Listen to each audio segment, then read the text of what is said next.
Bien que pendant un certain temps, David ne comprenait pas la raison de toutes ces épreuves et afflictions, il eut à souffrir de la haine de Saül, des situations douloureuses dans sa propre maison. De même, nous sommes appelés à souffrir de la jalousie, des animosités de certaines personnes que Dieu place sur notre route, alors que le pourquoi de ces choses nous est inconnu et dépasse notre compréhension. Mais toutes ces épreuves et afflictions dont nous sommes l'objet résultent du choix divin et du plan que Dieu a déterminé et arrêté pour nous, alors que nous n'en savons rien.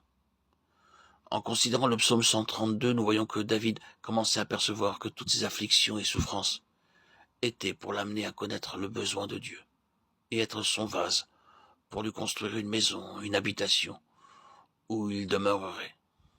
Nous le voyons, nous ne pouvons apporter quoi que ce soit avant qu'une histoire spirituelle ne soit tissée en nous à travers les voies de Dieu et que nous ayons été nous-mêmes l'objet de ces consolations avant que nous puissions consoler les autres.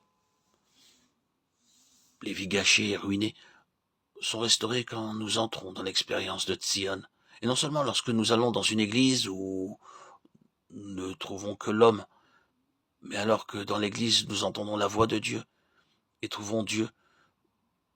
Dieu commença à montrer son plan céleste lorsqu'il fit monter Moïse sur le Sinaï et lui révéla son intention et son besoin. Ils me feront un sanctuaire et j'habiterai au milieu d'eux. Exode 25:8. Plus tard, avec David, nous voyons se dessiner le plan de Dieu pour l'Église lorsque Dieu lui révéla le plan céleste pour le peuple. 1 Chroniques 28, 12, 19. Il lui donna le plan de tout ce qui lui avait été révélé par l'Esprit. C'est par un écrit de sa main, dit David, que l'Éternel m'a donné l'intelligence de tout cela, de tous les ouvrages de ce modèle. Qu'il s'agisse de Moïse ou de David, ils eurent l'un et l'autre à passer par une sévère discipline pour être libérés de leur propre sagesse. Dieu a besoin des hommes comme David, des hommes selon son cœur qui pourront recevoir la révélation du modèle céleste pour son Église, car nous ne pouvons l'édifier si nous n'avons vu ce qu'elle est. L'apôtre Paul a dit au roi Agrippa, en conséquence, roi Agrippa, je n'ai point résisté à la vision céleste, acte 26, 19. Cette vision céleste, la révélation de Christ par le Saint-Esprit doit être en nous. Christ est le modèle parfait pour son Église, dont il est la tête. Dieu ne veut voir dans l'Église que ce qu'il voit dans son Fils. Il s'en tient uniquement à ce qui est en Christ. Et cela était déjà l'ancienne alliance avec le tabernacle, par cette expression, comme l'Éternel l'avait ordonné à Moïse. Dieu n'aurait pu accepter le moindre changement. De même, la sagesse de l'homme naturel n'a aucune place dans l'Église. Elle est appelée l'homme nouveau. Éphésiens 2,15. L'ancienne création, avec toutes ses ressources et son énergie, était entièrement mise de côté par la croix. Éphésiens 2,16. Le dessein de Dieu est lié à l'Église et tout ce que Dieu nous dit dans sa parole concerne sa maison, son habitation, là où il demeure. Dieu ne se tient pas dans les systèmes dirigés par les hommes, aussi gentils et intelligents qu'ils soient. L'Église, son corps, est un organisme vivant et non une institution. Nous ne pouvons parvenir à la pleine stature à moins que nous soyons incorporés et amenés sous son autorité. L'Église, qui est supranationale, dépend des cieux. Elle est sur la base de l'esprit. Dieu veut quelque chose qui soit entièrement du ciel selon l'esprit. Dieu est formel. Il a tout placé en Christ. Nous ne pouvons donc entrer dans la réalité de notre si grand salut en dehors de l'Église qui est en Christ.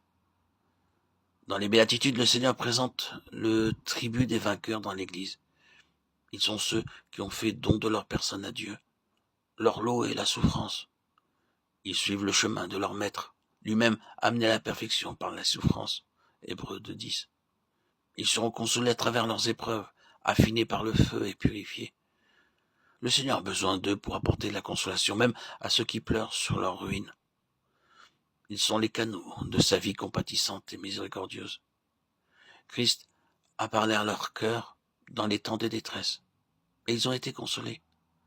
Aussi savent-ils parler au cœur de ceux que l'ennemi a trompés. Il leur apporte la fraîcheur et la limpidité des eaux du Liban, la douceur et l'amour sans partage de l'agneau, le Dieu de toute consolation, qui nous console dans toutes nos afflictions, afin que par la consolation dont nous sommes l'objet de la part de Dieu, nous puissions consoler ceux qui se trouvent dans l'affliction. 2 Corinthiens 1,4. Que Christ, le grain de blé tombé en terre, nous trouve parmi les affligés de Sion, ceux qui ont été rachetés d'entre les hommes, comme des prémices pour Dieu et pour l'agneau. Apocalypse 14, 4.